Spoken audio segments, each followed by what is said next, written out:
Sylbourne City, and with the guest. Um, I just want to thank you so much for coming on tonight to In Review, where we look at some of the top news of the week with my resident guests, Keisha Allen, Dr. David Burton, and Keima Allen. And of course, what I love you to do as well is to share this video right as you start. And what you can do as well is to more than likely let us have your views, your comment, and as well, what topic would you like us to speak about as well? Because these guys know everything what is happening in the world, every single thing, so they can pick up on any different issues. First of all, let me see if I can get it right. Keima, how's your week and how's everything going? Hello, Sylbourne. The week's been very well this week. We've had the sun's out, so it's really positive week for me. Put it that way. And then move it over to David. Hey, Sylbourne and guys, Keisha and Keima, how you all doing? Hello, David. Hello. Yeah, this is my first week off since the COVID pandemic. So I've been moving, and so I'm moving further north to get a bit more fresh air, just in case there's another lockdown. Is it because you're moving because of Russia and China doing anything or what? Or Well, hopefully I'm a bit more covert up here. You know, there's not much going on. It's a bit quiet. You're running away from South London? That's it. Running further up north, as far away as I can. Get some greenery just in case there's another lockdown. Yes. And Keisha Allen, how are you doing? I'm doing well. It's been a great week for me, and great in the sense that I'm so used to staying indoors, and this week I stayed indoors. I was out last week, and I struggle with the wearing a mask, so I'm very much content this week of staying indoors and just working on my computer as usual. What are you saying? You're not wearing any mask? I don't have to wear my mask indoors, so I'm all right. But when you go out, you will be wearing a mask, especially in public transport. So at the moment, I'm very happy with that. Well, I'm going to speak to David about the whole mask thing, because what I understand is that every single person should be wearing masks. Mask. It's a pity I could not find that show with Jim Carrey where it's a smoking mask. Everybody with masks and stuff like that. But I want to tap into first, of course, because when David wasn't here last week, we didn't delve into COVID. What's that? We got a cycle there or something like that. Let me just mute. Is he gone? He's gone. Okay. But I want to start first with David. David, can you tell us now? COVID-19, is COVID there? Is that geezer out there? What? Yeah, still cracking along. They say when we go to restaurants, we must keep our mask on because COVID is outside waiting for us. Yeah, so we'll talk about the masks in just a second. Just an update from today, because some of this information might be difficult to find, but it's already out there. Obviously, 45,554 people unfortunately have passed away through the coronavirus, with an extra 53 people passing away in the last 24 hours. So yes, it's still there. Yes, it's still going along. Unfortunately, that number is not coming down, in my opinion, in the manner that I would really want it to. And we want to eradicate the number of deaths when it gets into single figures. So I'm sure many people would agree with that. You'll all be aware that sort of Leicester obviously was an isolated case in terms of being in isolation and having this local lockdown. Well, there have been two other places that have essentially entered that kind of remit, not for a full lockdown, but they're on the watch list, and that's Luton and Blackburn. So they've been marked as areas of intervention. So they're on the watch list, and that's because the number per cases per 100,000 has been on the slight increase. So I think just watch this space in regards to whether or not there'll be further lockdown interventions. And as far as that as well, I think the government's probably lost a little bit of ground in regards to the test, track and trace that we know is required to sort of keep these numbers down, to isolate those people who are unfortunately the persons that get the infection. So we know that there's a lot that could be done to try and improve that system. And what part of that system obviously came up recently, that there's data protection issues surrounding that. So we really need to get on top of that. We really need to get that service bettered, really, to try and isolate these cases. The last bit before we get to the sort of masks is that there's been a network of coronavirus test walk-in centres, and they're going to be set up in preparation for the winter, because there's an expectation, unfortunately, that there's going to be a rise in number of cases towards the winter. So those test walk-in centres are trying to encourage people, if you have symptoms, to present to those walk-in centres, because essentially we need to make sure that people who have the virus are self-isolating. But yes, masks, big thing, big issue. Obviously from tomorrow, it's now going to be written into all of our lives to wear face masks in public places, and face masks or face coverings, I should say.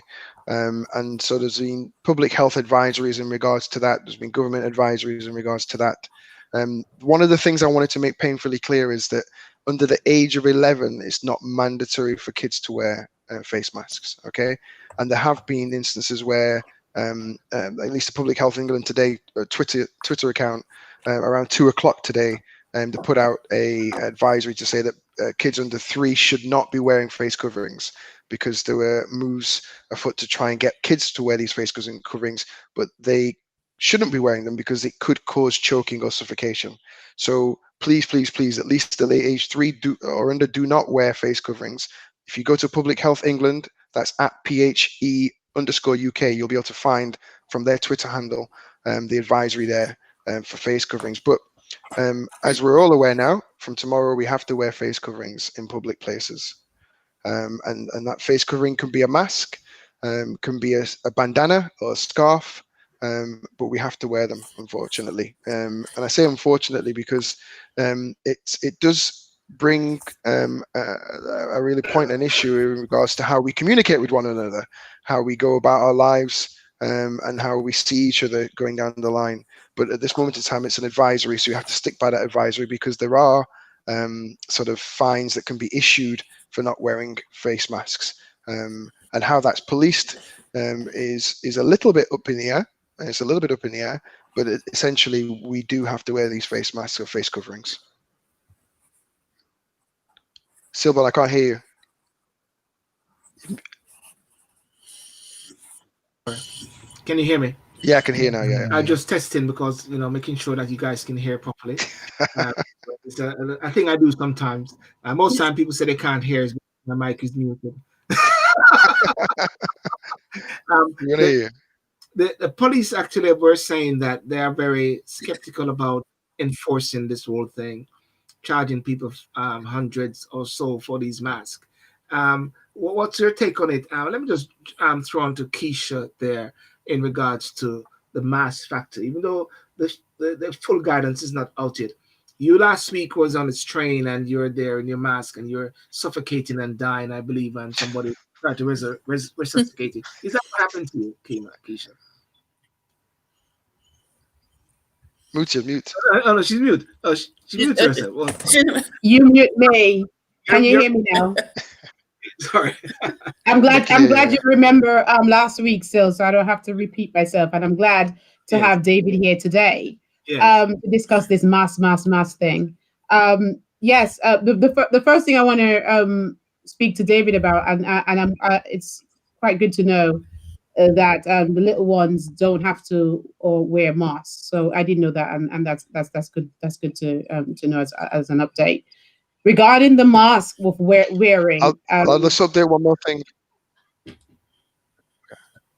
I was going to update as well. So it's kids under 11, those with disabilities or certain health conditions. So sort of respiratory health conditions or impairments that make it difficult for them to wear face masks. So that's the group. Okay, thank you, David. So setting that aside now, regarding mask.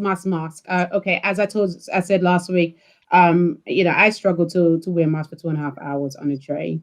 And also this week guidance is it's, as David said, is very much mandatory for you if you're going to intend to pop into the store to do your shopping. Don't know why would you want to do that now when you could just order online. You might face We a need- we hundred. need people communication, man. People skills. We're losing out on our social interaction. Anyhow, carry on. Well, you may be at risk of actually having to pay £100 fine. I mean, but to be fair, I understand that a lot of the shop owners or markets aren't enforcing this, so it's going to be on the a last resort. Only the police force can, or a police officer can enforce this £100 fine, and which has to be paid, by the way, in 14 days. So if you forget, too bad for you. But yeah, so it's quite interesting. My issue though, and I want to put back to David though. Do you not think this mask thing is a bit too late? Because when I recall correctly, if I can recall correctly, a few months ago during the course of the pandemic, Public Health in England spoke about, or actually gave guidance on wearing, important to wear PPE, but the mask aspect wasn't really a mandatory, especially for community care workers. So my understanding then they had to wear the gloves, the aprons, but it wasn't really mandatory until at the late stage.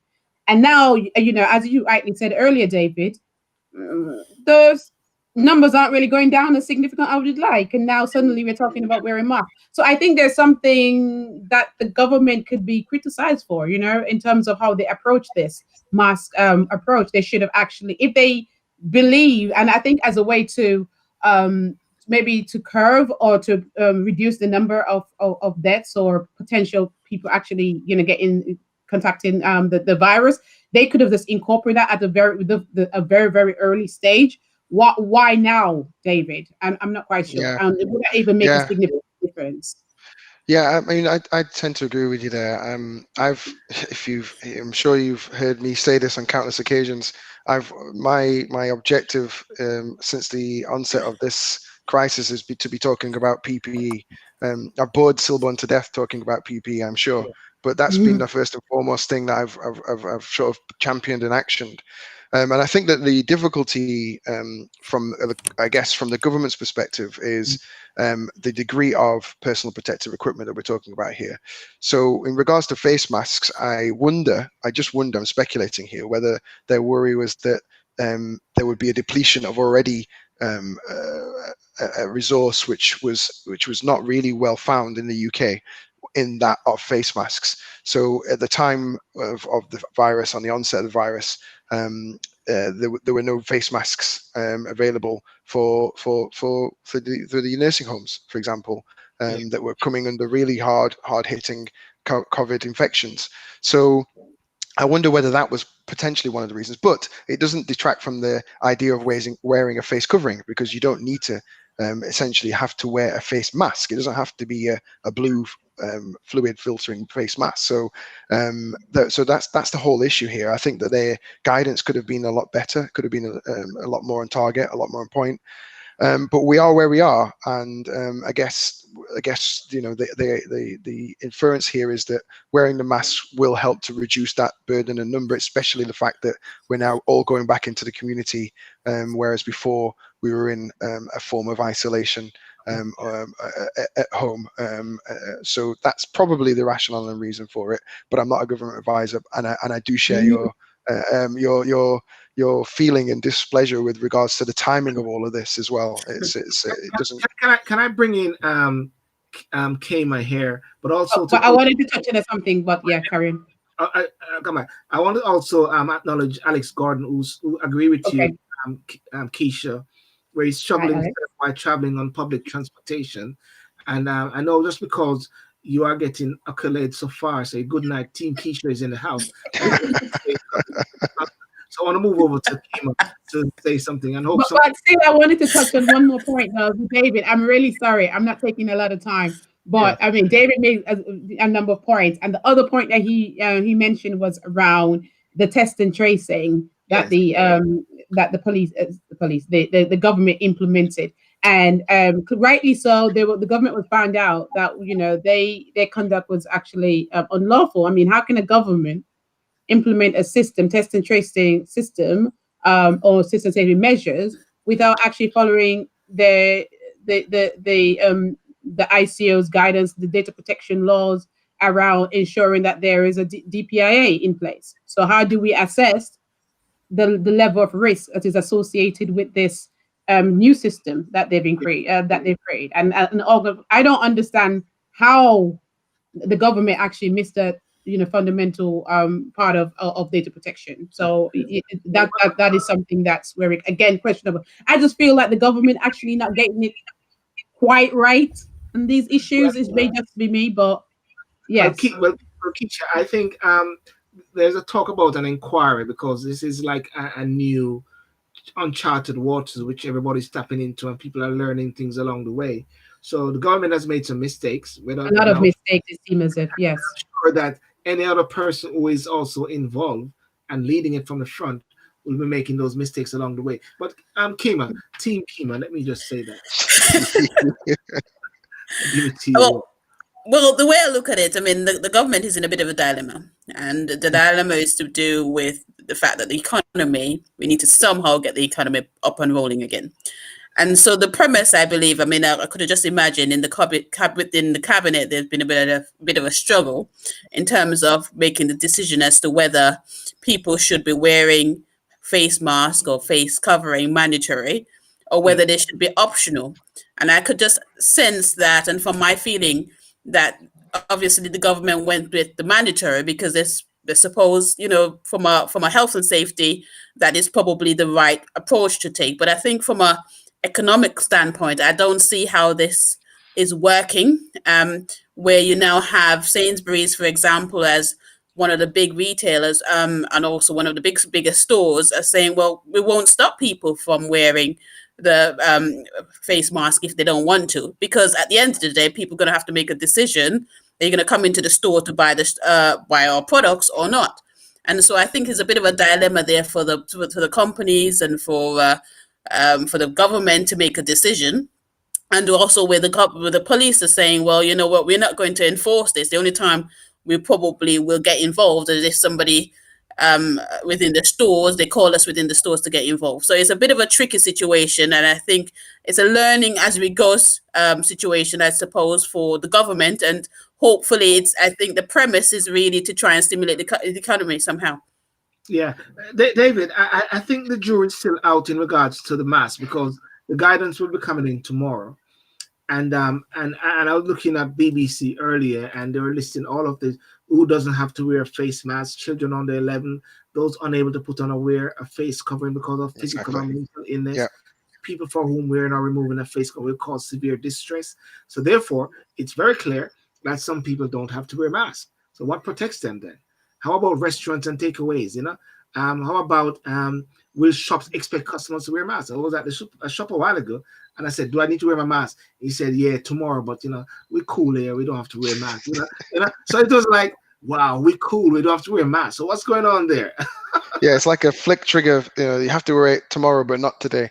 I think going back a step, you've got to think from where we're going from and where we're going to, and there's a lot of fear, a lot of anxiety out there regarding COVID and its effects. And I think whilst I wouldn't particularly say that the face mask pacifies people, but it does give people that sense of encouragement. I think that they can do something active to get outside, to get back into their workplaces or going to restaurants, etc., etc. And in as far as the face masks go, I think you've got to really think about the common sense approach here.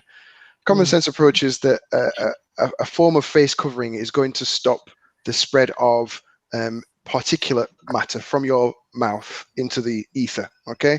Because it acts as a filter. To what degree it acts as a filter is the question, because we all have different layers of face coverings. We all have different layers of masks and so on and so forth. But what you're trying to do is reduce the chance of spreading infection from yourself potentially to others whilst you're out there. And I think that's the line of attack in regards to PPE and the way that we go about things. Now, I would hope that over time, as Keima has mentioned, we get more information about how effective masks are, how the virus spreads, the transmission, etc., how people are going to be treated in hospital facilities and actually treated potentially beforehand in preventative measures. So I think it's part and parcel of a clearer picture to try and get people back out there. I'm not saying that face masks are going to be mandatory for 20 years. I just think for this particular point in time, we are asked to wear these face masks. We missed the boat, as Keisha said quite a while back. We missed the boat. We could have been wearing the face masks. That may well have reduced the numbers that we're currently looking at today. But let's get on with it and see how things go. I want to put this question out to members of the public out there, and for those watching. Would you wear a mask? Would you wear the mask? And why not? And why would you wear it? And why wouldn't you wear the mask, if anything? Do you support it? Because I tell you what, there's a psychological thing which is happening with COVID. For 6 months, 5-6 months, we're all being, what should I say, culturalized into this whole process. 21 days has passed so many times. So we are now, it's become a fundamental habit. I found myself walking the other day and still trying to cross over the road against somebody else walking. You understand? Are we making eye contact? I find myself going to a crowd of people and I think that I pick up something. I feel like psychologically I get something, like I start to feel like I want to cough, man. I don't know. Have you guys felt that anyway? You know? But I could just imagine, and I could sort of agree with what you're saying there, Sylbourne. And I think where, especially those of us who's gone back into the workplace, particularly where employers now have to try and ensure that the environments are safe. And so they're going to make sure that they've got the 2 meters distance in between. You have to have hand gels and sanitizers everywhere, and you sit like far apart from each other. So overall, you don't have that closeness as you used to. You're talking to somebody and you have the face mask around you, so you haven't got the facial expressions. You don't have to turn it behind the fact the mask is smiling or not. So these sort of things obviously impacts in terms of our interaction with people. And so I think we're going to have to get used to it in the long term and the long run as well. And it's going to be a part of the way we do things. And we're going to just get used to it. And I think consciously and subconsciously we'll be thinking, well, it's part of being safe.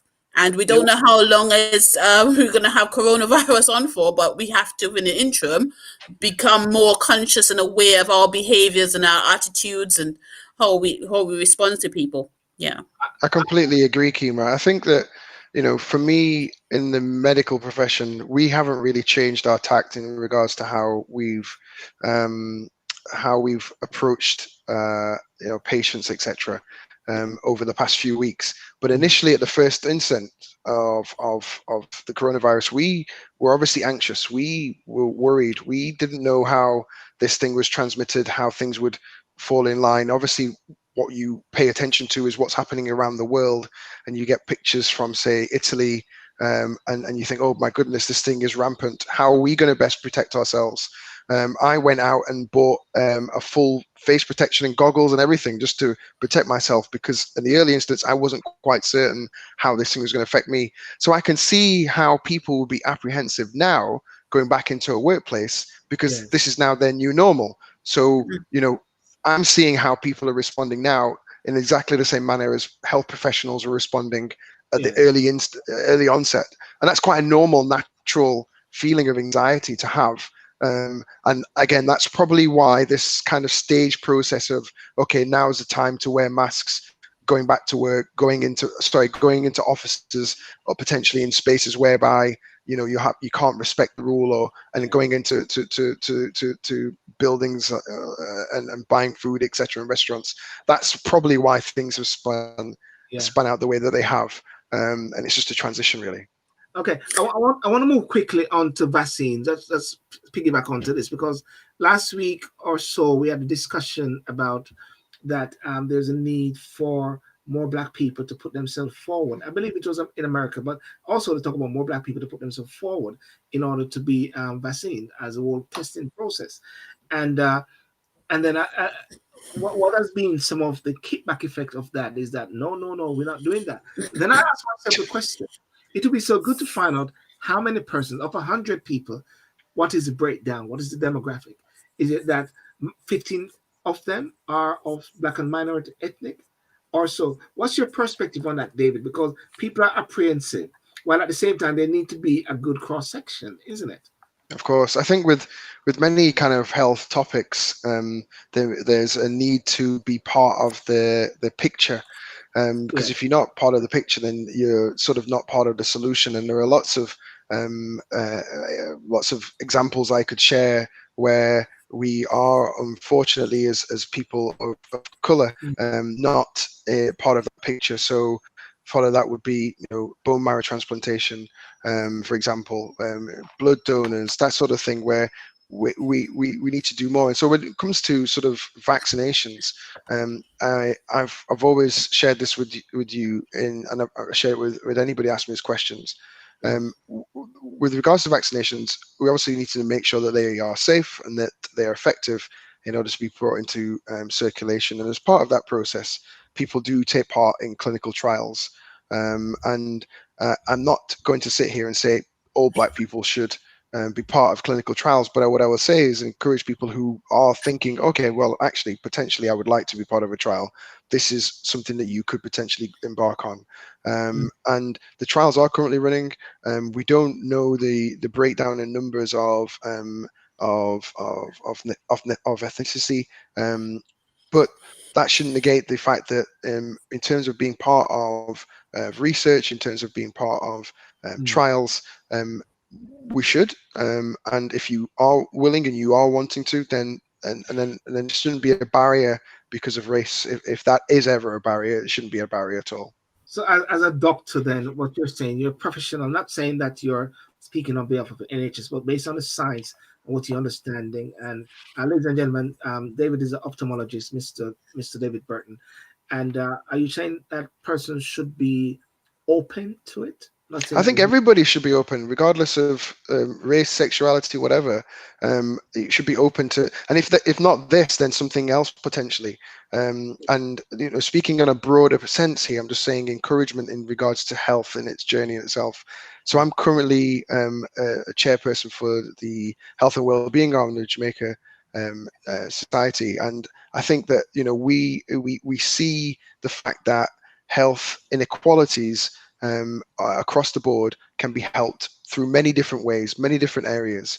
And I think that by breaking down any particular barriers that exist and discussing them openly, and that openness that you talked about there is a way of breaking down those barriers. So again, I'm not encouraging people to go down the line of having vaccinations in regards to work up for vaccinations, because we're not at a vaccination level at the moment. But what I'm saying is an openness to the idea of being part of clinical trials and clinical research is not a bad thing, because it gives us all an idea of whether treatments work or they don't work, and we need to know that essentially. And if we're not part of the I won't say problem, because it's not a problem to be part of a vaccination, but you see, you're not part of the solution, and that's what I'm trying to really say. And Dr. Keisha, Burton, please, let's go on, Keisha. You're spot on, yes. I again welcome your response, Dr. Burton. But I do have a question for you. Interesting. How long do you think generally does one take to develop a vaccine? So the fastest made vaccine thus far is about 5 years. The fastest. Oh, okay. Generally speaking. And then again, I'm not an immunologist. I'm not a person that routinely makes vaccinations, but just through research, you'll be able to find out that the average time is about 10. I've not said that this vaccination here is going to be in fruition anytime soon. And again, if you ask me that question, I would say at the moment in time, it doesn't look like it. For me, it doesn't look like it's on the horizon.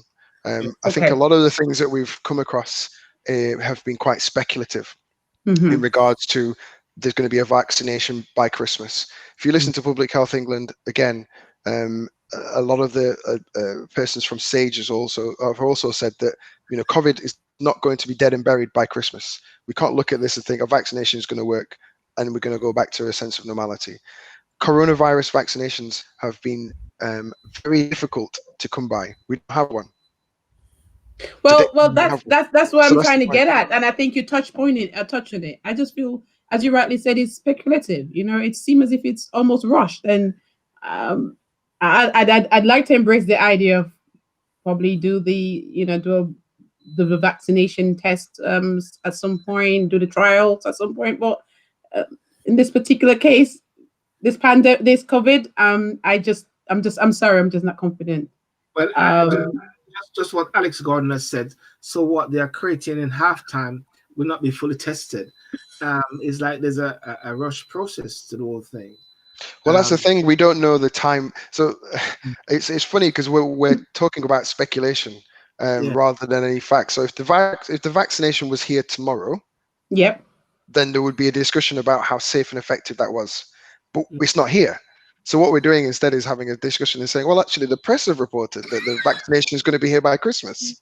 We're going to have, the tooth fairy sit around at the table with us at Christmas dinner. I would like to see the product first. I'd like to see how they've proven the effectivity, how they've proven the safety profile before really then saying, actually, this virus either works or doesn't. Do you see what I'm saying? Or it's safe or it isn't. I absolutely agree with you. So let's get through that stage first, so we could probably do the trials after. But at this stage, we're not confident. Certainly not confident. I'm going to come on to Keima on that point. So what I'm getting at this point is that there need to be a level of openness, and as Maranta Kevi said, transparency as much as possible, so people know what's happening, because there are so many different signs out there talking about the vaccine and what has happened in the past. There's a lot of trust, and it's the reason why they need for transparency, which in order for people to actually feel a bit welcome and warm to it. But at the same time, the downside of it, David, as what you're saying, if we do not have these tests and have the martyrs for the cause, then we find ourselves in a situation whereby we are not known how we can be saved or alive. Because I guess what, syphilis and all those different diseases or so, David, you can correct me. You got now vaccine for those. Am I correct? We can. Well, the thing is, again, we've got to be part of the picture, because if we do not know how these particular drugs work, then we can't use them in mass populations. And if we get them used in mass populations and then they don't work, then there's a problem to say, well, actually, why do we not use them in said populations to work out whether they work or not? And that's the issue that I'm trying to sort of draw back on here. In terms of the treatment for syphilis, we've got treatments for syphilis. That's not the issue. That's not a particular issue now. But the fact is, we need to have effective, open discussions about health going forward. And as part of that discussion, I think in terms of involvement in clinical trials, it has to be part of that discussion. And the thing that I would say is I can see the reservation, I can see the issues and concerns regarding clinical trials and so on and so forth from a historical perspective. I can definitely see that. But at the same time, if it is that we're wanting to have any form of treatment, and I'm not talking about COVID, let's park COVID to the side for a second because that's in development, but if talking about other things here, if we're wanting the treatments going down the line for other particular ailments, we can't then ask for them to work or get them to work if we don't have the data to support it. And I think that's what I'm trying to really say here. If we're not part of the open discussion about it, if we don't want to be part of the research and trials, then, and if they don't work, then what do we do? What's the next thing? There is no real next until you're part of the picture. Keima, what do you say before I go on to some of the comments? Well, for me, I want to take a wider picture at this, because what David mentioned about we being part of the clinical trial, I think I don't want to speak for the whole of the Black community, but I think there is a reservation here, mainly because, one, we don't want to be seen as the guinea pigs when it comes to clinical trials. And there's history has told us quite a lot about how we've been tested on, and we don't want to be the ones to be doing that. But fundamentally as well, if you look at the inequalities within the health system, we in a lot of areas has not been treated well, particularly if you talk specifically about COVID, where the death rate among ethnic minorities are higher. And there's other, we could claim a lot of other cases as well. So there's a lack of trust when it comes to health care right across the board when it comes to ethnic minorities. So for us to put ourselves forward, if you're asking us to do that, I think we need to start with the conversation of building trust and how we could get more confident that, you know, the health service are on our side. And until then, I can't see how people will want to put this forward. But I do understand the logic and the reasoning behind it, but I could also understand the reservations as to why people wouldn't want to do that. Of course. Let's get a feedback from the viewers there. I'd asked a question earlier: would you wear a mask, and why not, and why? And if you don't wear a mask, why not? Lindsay never said, "I would wear a mask to cover for the mere fact that any form of covering to the mouth and nose must reduce the level of, if not the distance of our aerosol emissions, therefore protecting others." Is that fair, David? That's exactly the point I tried to drive home a little bit earlier. It's even if you take out the science argument and you just think about a common sense approach. If I put my hand over my mouth, you know, you firstly you can't see him talking now, but the fact is, you're going to stop a lot of the transmission. It's hitting my hand. And the mask will do that to a certain extent. And yes, there'll be a degree of different ways or different forms of face coverings and masks, etc. But it will limit that spread, and that's what we're trying to say. And also, I'll ask you a question again. Would you put yourself forward to be? I'm not going to use the word guinea pig, but be a part of the community in order to do the test for vaccine. Once you get the information, would you do that, ladies and gentlemen? Let me know why you would and why not you wouldn't. And I go further. Alex Gordon said, no one else is providing the information about this, David. No one is providing the information. James Singleton said, my fear would be a thalidium type issue. It's worth rushing. It's better to wear masks from here on out, surely. David? Yeah, so thalidomide is a really terrible sort of part of history, really, and babies were really affected through the use of this product. So he makes a really good point, and that's why I drew back to when I said the minimum time, the fastest time has been 5 years. Okay, yes. And I'm not saying it's particularly a pipe dream. I'm just saying we're not there. We don't have it. Any more discussion on that is really speculative. I think it's a positive step, but I think there are going to be. I would hope, if it isn't going to be anytime soon, which I don't think it will, that there are other ways that we can effectively reduce the transmission, reduce the spread, reduce the numbers of people who have unfortunately passed away through other measures, and we take it from there. Trade Mature, I think he's of sort of Zimbabwean background. Trade, he can confirm. He's saying that Generation X, Y, and Z are at risk of becoming a footnote in history. Healthcare has been in crisis for hundreds of years in Africa, and is already ill. Africa is expecting 1 million deaths. I go further with Maria. Maranta said disproportionate in BME. Some people find them very uncomfortable. Would you have any suggestions, David? Some people find them very uncomfortable. I think that's a combination of the mask factor that we're talking about there. I think in terms of the comfortable effect, what I would say, and I've said this on this platform before, the masks don't need to be worn 8 hours a day from waking up to going to bed. I know people are awake for more than 8 hours a day, but the point I'm trying to make here is wear them when necessary and where mandatory. So if you're on public transport, wear it. As soon as you get off, take it off. Walk about in the open space, take it off, and relax. Go to a shop from tomorrow, obviously have to wear it. Once you're out of that shop and you're walking in fresh air, take it off. So that's the point I'm trying to make. It just use the common sense that we've all been blessed with. Where it's mandatory, wear it. Where it's not, take it off. Don't wear it when you're driving around in the car. No sense to me wearing it if you're by yourself. Obviously, if you're with a driving instructor and so on and so forth, and that's been asked, then fine. But if you are in the car by yourself, don't wear. Why are we wearing it? There are two mysteries. There are two mysteries to be solved. One, why do drivers alone in a car wear the mask? I can't work it out. Why people were buying up toilet papers? Anybody can solve that mystery. That is well, I don't know about the toilet paper one, but I think initially I guess we're misguided that it's almost like this virus was in the ear somehow. But anyway, so you were kind of worried. No, toilet paper. You're buying packs of toilet papers. But I don't know about the reason. I don't know the rationale for the toilet paper. But I think if you're gonna have a complete lockdown and you can't go out and buy basic toiletries, it's a good thing that you bought a lot at the time when you got the chance to buy a lot. You know what I mean? I think maybe that's the rationale for that.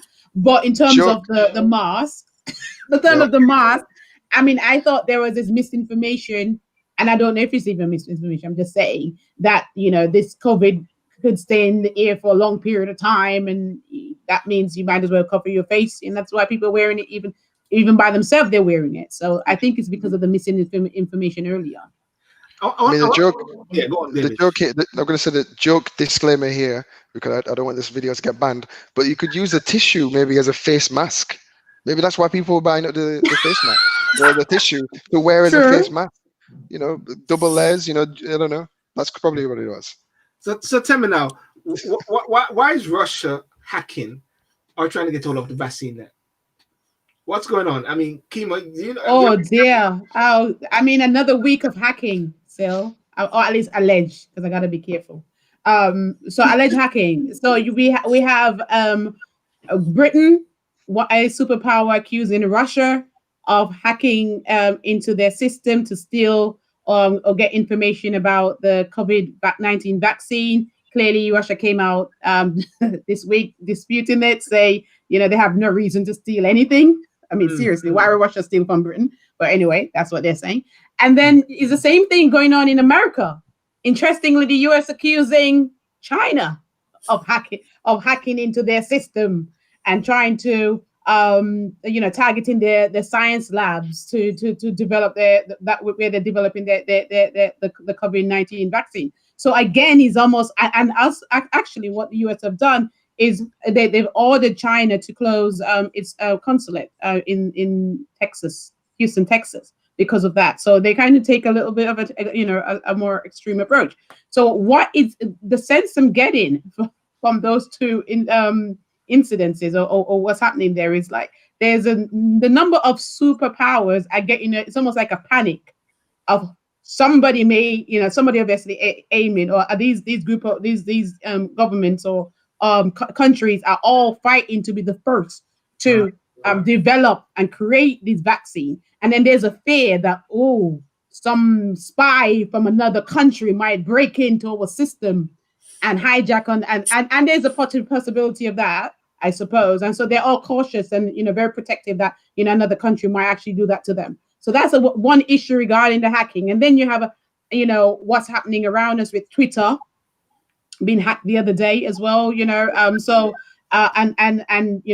This crazy hacker, I suppose, breaks into a number of celebrities' private accounts and access to their contacts and their key messages and all that. So there's a lot of hacking news going on at the moment. So as I said last week, we as individuals, we've got to work hard to protect our data, change our attitude in terms of being more conscious that your data is valuable and costly, and somebody else out there could take it and maximize on it, or you profit from it basically. So we have to be very careful with our own personal data.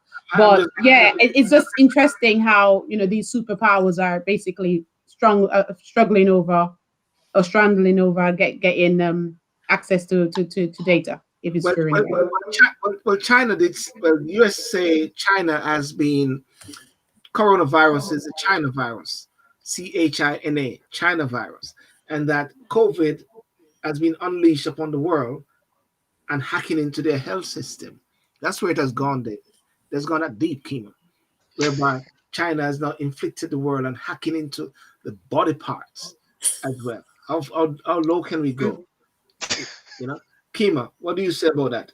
That was something saying that they have hacked and everything.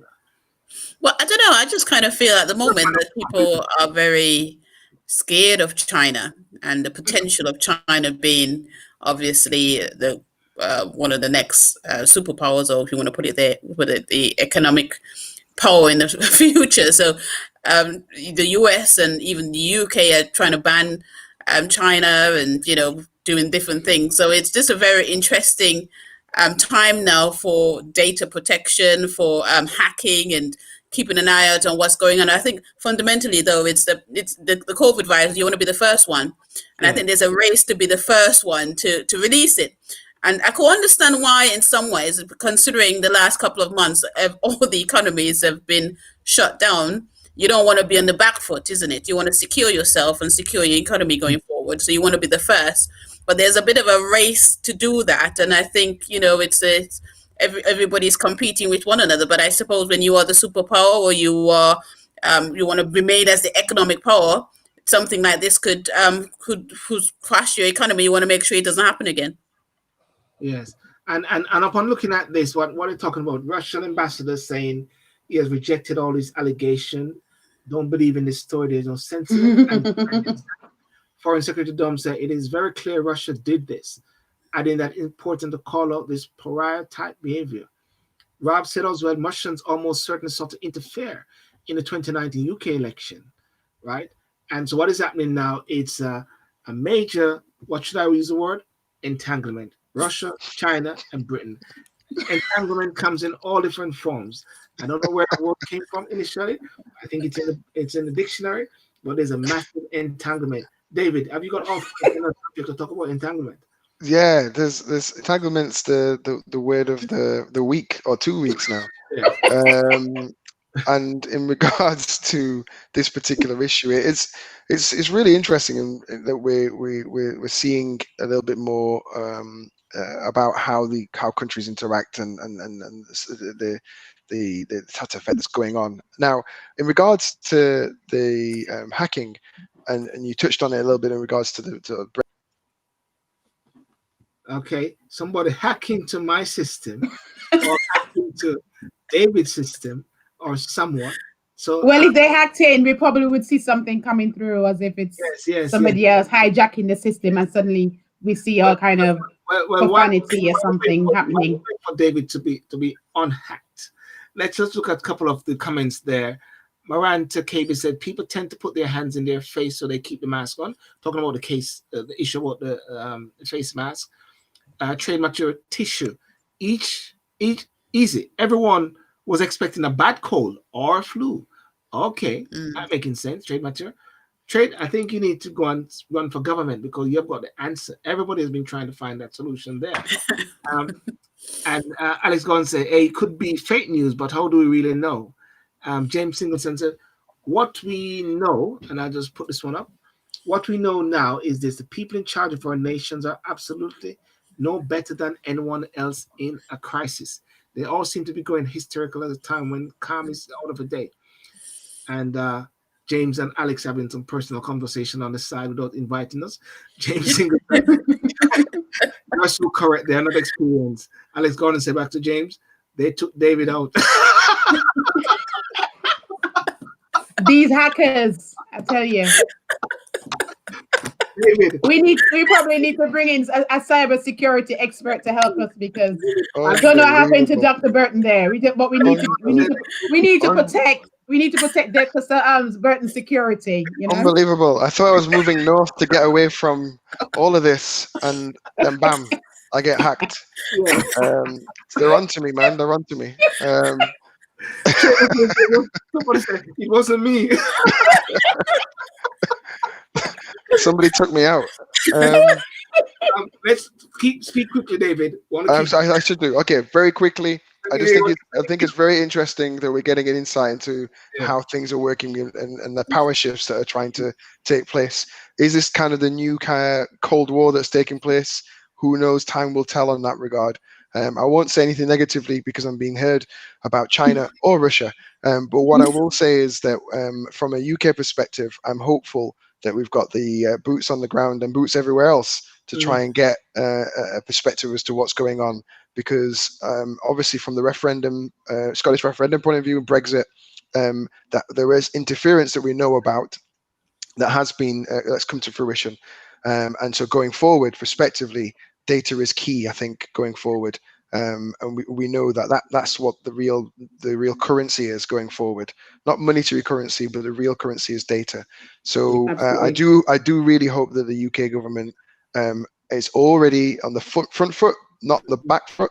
Hopeful that the stuff that's come out there, the UK government were well aware of what's going on in regards to the referendum and also in regards to the recent hacking as well. And I trust that we are. But let's see what happens. Yeah. And honestly, I've got nothing bad to say about Russia or China. Yeah. I do recall a few weeks ago when Team Keisha was on the case of the Chancellor, and then she was kicked out. That's the truth. So Yeah. you have to watch what we say on all platforms. You never know. Hearing that the platform, Never know. So I think we'll have to go hard. I think Keima, you are missing out, Keima. You need to get going, man. You need to get kicked out at some point so that we're getting. No, but I think Keima's been playing safe. I think so far, based on her opinion, and I know she's gonna be mad at me. It just sounds as if she's more supporting of the conservative or the current government approach and things. And I think that she needs to push it a little bit more, push the boundaries a little bit more. What is that, Keima? I don't understand. What's that going on there? What does politics have to do with this? I don't know. Actually, I don't know. I say it as it is. But everything she said to me, it says still seems to be so safe. And I'm sure the likes of Boris and what's his name, Risha, what's his name, Keima, our friend. Richie. Yes, I'm sure they're very much supportive of Keima. So ladies and gentlemen, that's why they haven't kicked me out yet. Yeah? Keima talking. That's why they haven't kicked you out, Keima. No, that's right. Keima. That is Keima talking. As you see, there's no name there. That's Keima just talking. So Keisha, what you got to say now, Keisha? What I've got to say is that she's playing very safe because she's. That's Keima. I'm talking to Keisha. Don't worry, guys. You didn't get it. You get it. He's mixing you up again. I'm not sure if he's really Burton up. The one thing I will say, Keisha, is that I'd rather have a fight with Rishi than China or Russia. I think I could handle my own. Not that I want to fight the Chancellor. I don't want to get in the bad books like you did. But that's all I'm trying to say. Well, listen, if Big Brother is watching, the term Big Brother, as Maria KB says, it's good. Big Brother is watching. I'm my brother's keeper. So is Big Brother a bad word or a negative word? What's your perspective? Since that, I'll just switch the game now. Big Brother is watching us, taking care of us, looking out for us. No. I don't. It just reminds me. What's that book, Keima, of that talks about Big Brother? There's a I can't remember the name. George Orwell's book, I think. Yeah, that you read and you kept talking about where you're talking about 1984, I think. Yeah, 1984. There you go. I mean, seriously, just imagine being in a world where you're seen everywhere. Everybody can see you on this. You're being there's surveillance all around you. There is no privacy. You can't whisper anything because somebody captured that on a system somewhere and decode it. And your life is suddenly at risk, and then you have to go on the run and go into hiding. I think that's a bit too much. Sorry. It's so funny you say that, though, Keisha, because a lot of the times, and this comes back to stop and search, when people get stop and search, one of the arguments they will say is that if you have nothing to hide, then you could just say anything. But I just think there's a bit of people, want to respect their privacy, isn't it? And there's certain things that you want to keep to yourself, not because you have nothing to hide doesn't mean that the whole world needs to know it. So this whole idea of not being very comfortable with, Big Brother watching you all the time. I could understand that because people have got their own personal resistance or resentment to certain things that they should be able to keep to themselves. Yes.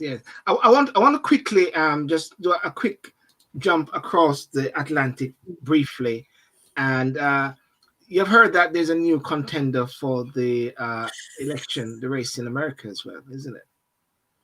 His name is Kanye West. Have you heard that? Would you know Kanye. Go, Keima.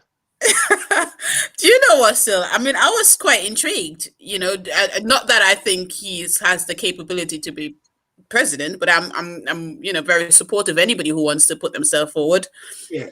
to be president. I think it's a very good. Yeah, it's a really noble task to do. Is you're being a servant, and you have to be called to task, and you're putting yourself in the firing line. So it's a very noble thing to do.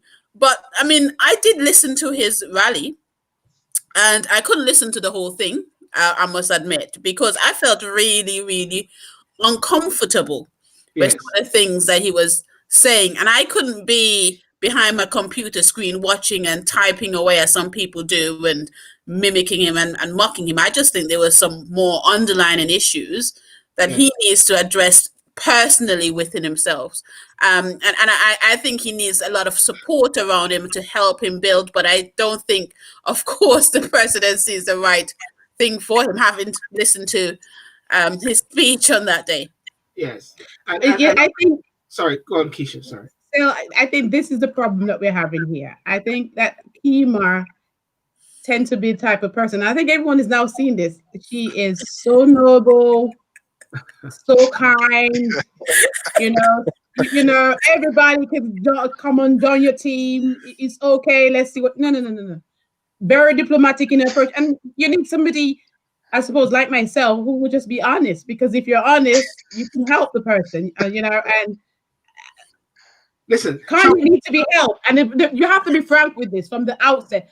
Somebody should have advised them, like, Kanye, maybe we should try an alternative. That's what you should have said. That's what somebody should have said to him, rather than the likes of my sister who would say, let us see what you can do. And then you jump in the ring and you're like, maybe, wait what I mean? Somebody can tell me before he gets jumping. Maybe history is repeating itself. Many people said, you can go and find on the internet now, so many persons saying, Donald Trump becoming president, and Tom Hanks says, you got to get the world and everything gone over before that happens. He will never be president, never be president, never, never, never, never. And guess what?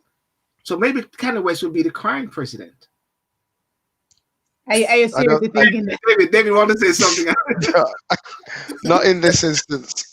I'll be the Tom Hanks, if you want, the black Tom Hanks, and say it's not happening. The thing here is, the thing is, in all seriousness though, with this kind of outward rants that he has, and I do worry about his psychological state. Yes. Is this? I don't know him personally, but I do worry from that point of view. I can't sleep at night. I don't worry that much, but the fact is that it's being played out now in the public. Is this because he's got an album coming out around the corner? Does this to help sort of sell numbers?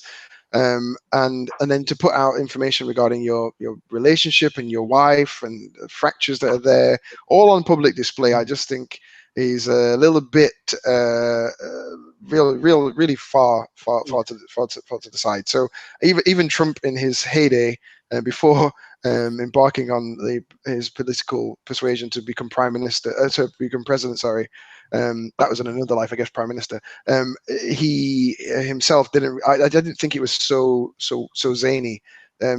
Kanye West has had history of doing this, and the stuff about Harriet Tubman saying she didn't really free slaves. All of this, I just wonder whether it's more to either sell music or whether it's because his mental state isn't quite there. But I really do not see, and I'm happy to go on record, do not see Kanye West being president anytime soon. Well, I think his wife came out and said he's not well. Yeah, recently, and we need to sort of support him and stuff like that. Yeah. For me, I want to look at it in a different angle, because I think those of us who's been involved in politics knows how difficult it is to get involved and to work your way through the campaign trail and getting people to support you.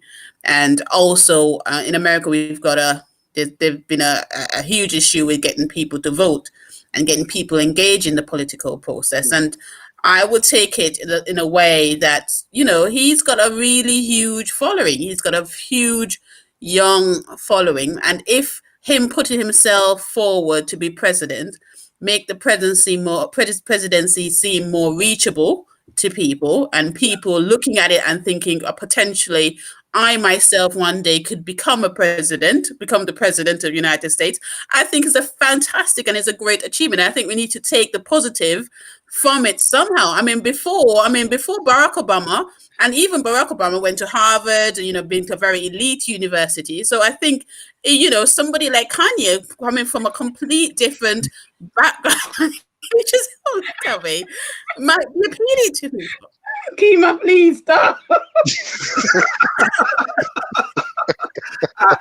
I put it to the juries out there, to the persons on the side. No, but still, people need to be honest, and I think it's a sad indictment on his friends and family around him who just can't be honest. We have people like Keima who's trying to. Alex Gordon, let me bring in the guest, the other side. Alex Gordon said, "You're too reasonable." At least she's a reasonable person. But I don't know if the two is it two. You're reasonable, but the two is there. TOO. Is it like too much? I don't know. I'm just saying, Alex, can you expand on the two reasonably? I'm saying, But on another note, something else is happening in America as well.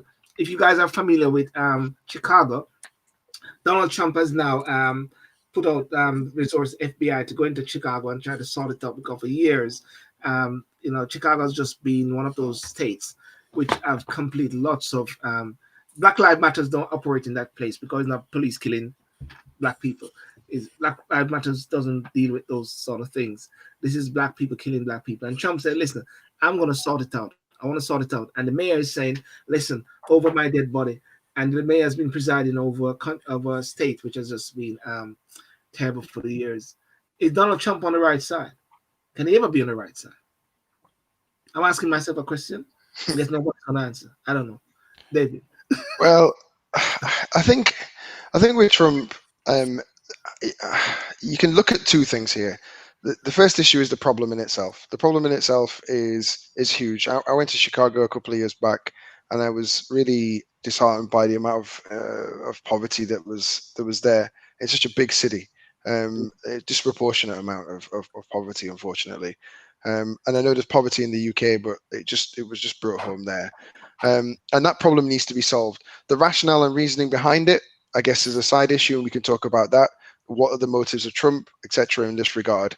And also the best way of trying to solve that, I don't think, is with sending troops. Okay, I don't think is with fighting fire with fire in this regard. I think it's if you're trying to have decorum in the streets, I think you need to support local endeavors to sort of reduce that impact, that problem in itself. Because troops leave, people, FBI leave, whatever, problems still will arise. If it is that Chicago wants FBI involvement and does want that help and support, then so be it. But I think this should be locally driven. It shouldn't really be from the president to say this is what needs to happen, because in all due respect, the president doesn't know what's going on specifically on the ground, and I think that's the real issue here. Mm-hmm. Okay, Keima, Keisha, we're going to wrap up shortly, yeah? No, I just think it's a diversion, and I think one of the things he's talking specifically about Chicago, and he does it quite a lot, is because he wants us to change the attention or divert the attention elsewhere. And of course, if he's going to highlight, and it's true, it's factually true in terms of the crime in Chicago is one of the highest, and something has to be done. And in a way, he used that tactic against Black Lives Matter all the time. But I think it's more of a diversion than really being really serious behind it, because there's lots of methods, there's a lot of things that he could do besides bringing in the troops to help reduce crime in Chicago. Yes. And I just want to bring up one point before we go. As someone said, if another race was laughing just as you guys are, would it be seen as bashing a brother? And this is bringing the whole aspect of Kanye West now on a serious note. He's successful, millionaire. He's successful with what he does. Since his mother died, many people say something happened in his life, The question is that if another race was laughing just as you guys, would it be seen as bashing a brother? So if other people are laughing at Kanye West, are we laughing at Kanye West? Are we laughing at how the system of ridicule for him to be running for president? What are we actually So saying? let me be the first to correct entertainment surgery. Or I think he must have misunderstood. I don't think or believe any one of us here intentionally or is actually laughing at Kanye in any way. Personally, I didn't want to touch on the subject. I do think that he has mental health issues, but I am not a psychiatrist, so I really don't want to mention that publicly. But it is what it is. I personally, as I alluded to earlier, he shouldn't have been even had a platform in the first place. I mean, if he has a loving surrounding, people need to be honest and upfront with him and just tell him the truth. Because if you love somebody, you'll be honest with them. He shouldn't have gone that far to actually have to even establish a campaign. A campaign is just a bit too far for me, especially when you're surrounded by people who know you a lot better than the rest of us. So how did he get to that extent to be saying a lot of the things that David even already explained to us or said out to us? I mean, so it's not about laughing at him in any way, because that's not our intention at all. But the truth remains that he does, in my opinion, and I'm sure Keima and David can speak for themselves, he does need help. And it's a silent indictment on the family members or people around him if they haven't noticed it and done something about it. A person who is into the limelight, into that era, said this morning that when a person is so successful and a mega millionaire like Kanye West, they tend to be surrounded by yes men and yes people who will not actually say things to them. And I believe the person mentioned another top comedian, I forget what his name is, who is Kanye West's good friend, who actually went up and had a chat with him. And he needs strong people around him who can speak into his life. Keima, on that particular point, before we wrap up, just your perspective, because I can see the whereby you're coming from an angle and say, let's give him the kudos at the same time for his wish and Yeah. yeah. Yeah, I'm not gonna knock him for putting himself forward. As a matter of fact, I knock no one for putting himself forward. It's a tough job to even step your foot on your campaign trail. It's a tough thing to do. He might have had some underlying issues, or he probably have need support from his family members and friends. But I think that in itself, I mean, to put himself forward, I would give him credit for. But I think my stance, I think the laugh is probably coming from my stance because I wanted to give him that credit. But I think as a rational person, I would give anybody that credit for putting themselves forward because it's a tough position to be to put yourself forward for. Yeah, David. Yeah, and I think if like look at this in many ways, if something is seen as funny, then it must be funny. People are laughing about certain things. So the idea of Trump as a president is funny, all right? For certain people, it might not be for others. The idea of Kanye West as a president is funny for other people. And I did say as well that, all jokes aside, I do think that the sort of idea of the rants that he has and the articulation of thought is something that we should actually acknowledge as potentially being problematic with regards to the way his mental space is at this moment in time, because you would think about how people generally put information out into the ether, and the way he's doing that is probably not in accordance with that. So there are things that Kanye West does that is laughable, and there are other things that are serious. And I think that human nature is that we do things which are laughable, and we should have a laugh about it. And other times we act more serious about things. So I think regards to him, we'll see what happens and transpires. Yeah. But I wouldn't knock anybody's attempt to want to be president. But I just wonder how genuine it is at this moment in time, and I don't think it is genuine. Yeah. Well, anyhow, as some people say, America needs some younger candidates to run, and as some Amen. say, too many old men running the show. I've thought so. Therefore, Exactly. his youth is on his side, and who knows? God is good. Anything can happen. Kanye West for president, ladies and gentlemen. What can I say? The birthday party. Birthday party. That's his party. It's the birthday party. Yes. Everybody gets $1 million. If let's go. Well, ladies and gentlemen, I want to thank you so much for coming on tonight, and thank you for being a part and very interactive viewers. James, Alex, Stephanie, Entertainment Surgery. I hope we answered that properly. Linda Neres, and Maranta KB. Thank you very much. And of course, as usual, it's Team Keisha. That's the only one we saw today. Nobody say Yeah. Team Burn. Nobody Team say Team Keisha. David. Nobody say Keima. There's I only don't one team. There's one. I don't know if anybody can get any kudos tonight before we go. You know what I mean? There's always Sylbourne, there's no I in team, but there's definitely a me, and that is Keisha.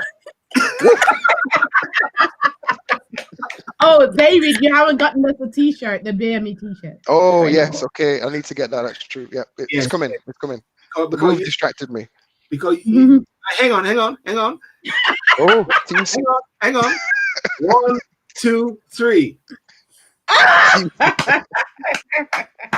Team Sylbourne. Yeah.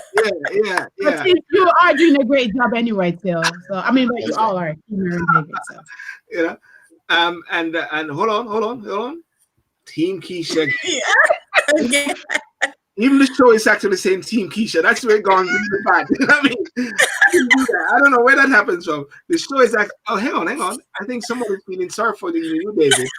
Team David. Oh, bless the team. Yeah. We're on a team here. Team Keima.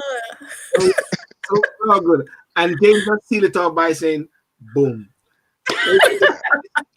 want to thank you next week. And, I'm not going to court here in the morning, but I'm happy to go over onto Instagram briefly as well. If anybody want to go over to Instagram. And people on Instagram are having a laugh. LOL. As that.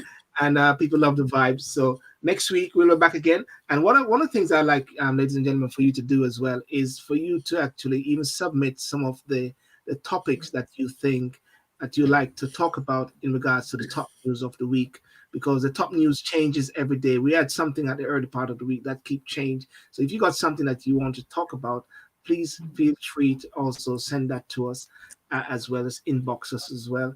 And remember to like and subscribe to the YouTube channel, Sylbourne TV. This is streamed live on YouTube and Facebook, where you can actually pick it up on YouTube, which is Sylbourne TV, and also on Facebook, Sylbourne TV as well, and also on Twitter, Sylbourne TV as well, and also Ocherius Jamaica, Sylbourne TV as well. Everywhere is Sylbourne TV as well. And I'm Sylbourne with Keima Keisha and Dr. David Burton. And they will answer all the questions for you because they are the brains. All I do is just sit back and just smile, and they do it. Okay? Good, guys? Bye-bye. Oh, is that a cup? Is that Sylbourne TV as well? I don't know. No, on the reverse. You can't see it. Okay, guys, have a good night and all the best and peace. Oh, tomorrow night we'll have a youth connection. So at 8 o'clock, that's supposed to be going on. All the best. Peace out. Join me on Instagram if you want.